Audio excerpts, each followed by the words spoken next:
Hello, welcome back to another video. My name is Gemma and today I am going to be talking about the second book that I've read from my 40 before 40 list. Charlie, say hello. Yes, he is still in his pyjamas, but we are in Betwixtmas, so no rules apply. Right, go on, off you pop. And the second book that I read from the list was This One Sky Day by Leonie Ross, which was recommended to me by the lovely Louise at Louise Savage Muses. And this book was weird. So apologies, Louise, in advance for my opinions on this book. I very much appreciate the recommendation. But first, summary of the book. So this book is also known as Papa Show in the States. It has two titles. And it is set on an archipelago called Papa Show, where all of the people on this archipelago, island, whatever, have magical powers that they call cores.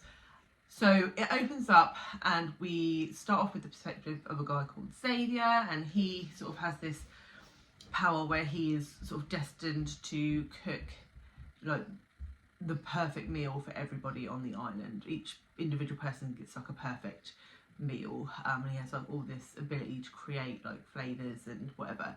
I quite enjoyed that. We then go on and there are quite a lot of characters in this book. They all have slightly different powers. One person can sort of heal people with some sort of like weird like bubble thing. Anyway, so all of these people have these different powers, and it's almost sort of presented in a short story style. So we get all these different like points of view and backstories, etc., etc. And this whole book takes place over the course of one day.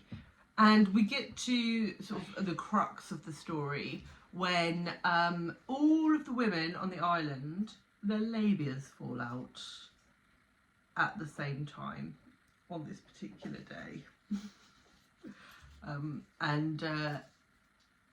In the story, they refer to their labias as pom-poms.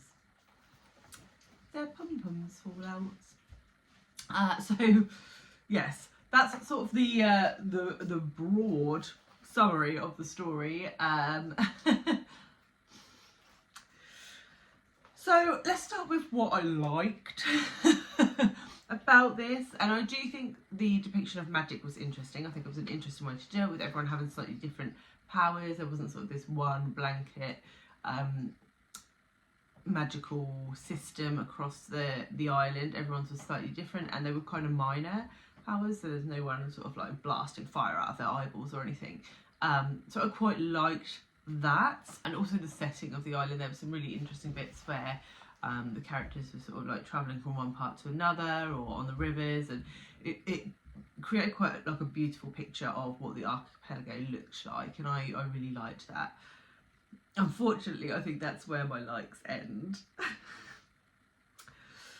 And yeah, so what did I not like? So as I sort of said in the summary, it almost is presented in short story format. We have like all these different characters and we get like little snippets of them. They do come together and some of them are linked and all the rest of it, but I really don't like short stories, and so that did not work for me at all. That's just not my jam. So yeah, that wasn't a great start.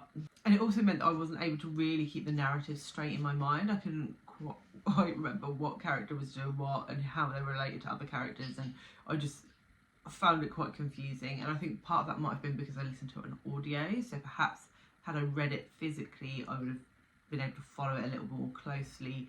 I did find that I was zoning out a little bit while I was listening, so I think maybe that did play a part in why I disliked this book so much.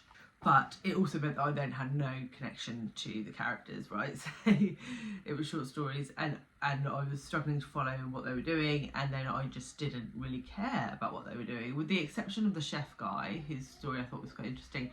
I didn't really care about anybody else. I wasn't really following what they were doing, and I didn't have any inclination to pay more attention because I just wasn't enjoying the writing style. On top of the lack of character connection, I really detested the premise, this whole premise. I felt like the book was just an anthology of metaphors that I didn't care for, and just this whole, like, just the word pum pum.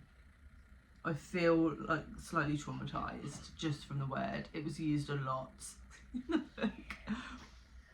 If I had the time, I would go through and count the number of times pum pum was said in the book, because it was really, really quite a lot, and I just dislike the word. I just dislike that word. So to have it again and again and again, I found myself sort of twitching as I was listening to the audiobook. Oh, there it is again. So yeah, didn't love that. And also unusually for me, a lot of this book was written in like Caribbean dialect, and I usually really like that. I really enjoyed it in The Bread the Devil Need. I really enjoyed it in The Girl with the Louding Voice, which is a Nigerian dialect, and I felt it really added to the book. However, in this, I just couldn't get on board with it. I found it really difficult, and I don't know why, and I don't know whether it was because I was disconnected from the characters, that it just didn't ever really gel for me. But that use of dialect on top of the short story style and on top of too many characters for me just compounded an issue, and meant that by the end of it I was really detesting this book, and so it ended up as a 1.5 star.